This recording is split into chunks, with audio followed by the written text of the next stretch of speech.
It's time for me. I'm going to have my PRP injection for the bald patch at the back of my head. It's been a while since I've had it done, so I'll be having my blood collected, it'll be spun in the centrifuge, and we will be then injecting the PRP, the platelet-rich plasma, into my crown and the mid-scalp area. And I'm going to have one treatment every month for the next 3 months, and I hope to be able to see before and afters. I've already had this cycle done once in the past, and we got a good result. So here's another go at it. Blood will give me about 6 to 7 mils of really concentrated platelet-rich plasma, which enables the treatment of the crown, the mid-scalp, even the frontal hairline. So you do need the 22 mil tube. There is a 11 mil tube, which we don't use a whole lot. We use it for the face when we're doing PRP around the eyes and for acne scars and such. So the blood collection process is fairly simple and fairly painless.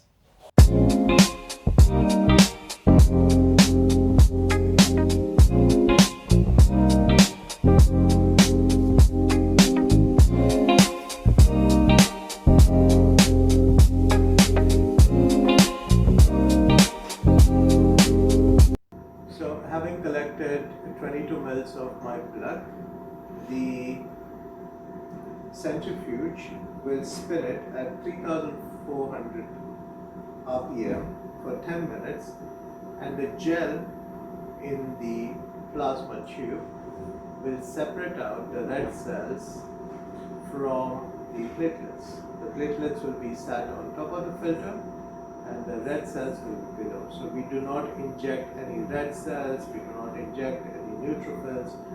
We only inject plasma that has got the platelets and the monocytes, both of which are very helpful for the hair growth. So the centrifuge is finished. I'm going to take out the tube with my blood in it.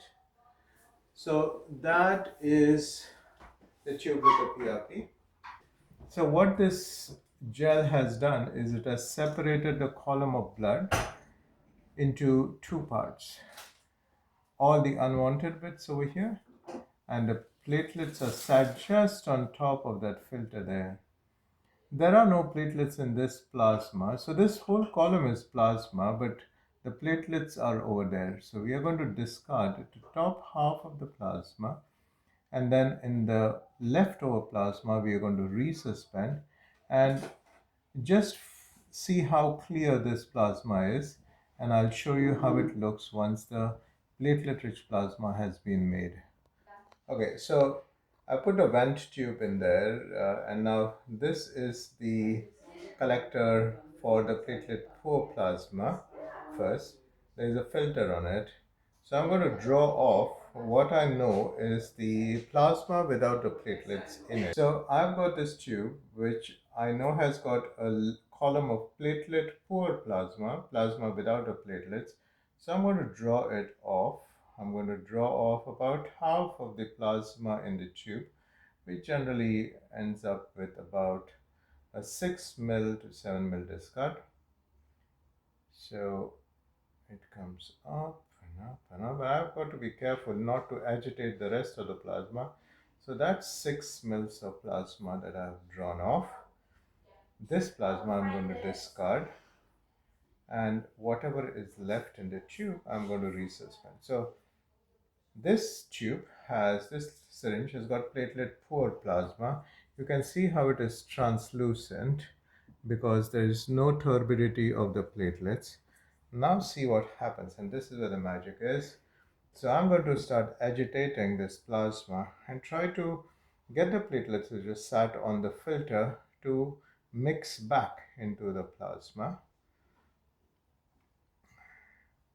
And once you have done it a few times, can you see how it is so much more turbid than the platelet poor plasma? And this is why this is called platelet-rich plasma. It has got about 4 to 5 times more platelets than what was in my blood. This is the concentrated PRP that I'm going to have injected into my scalp to promote hair growth.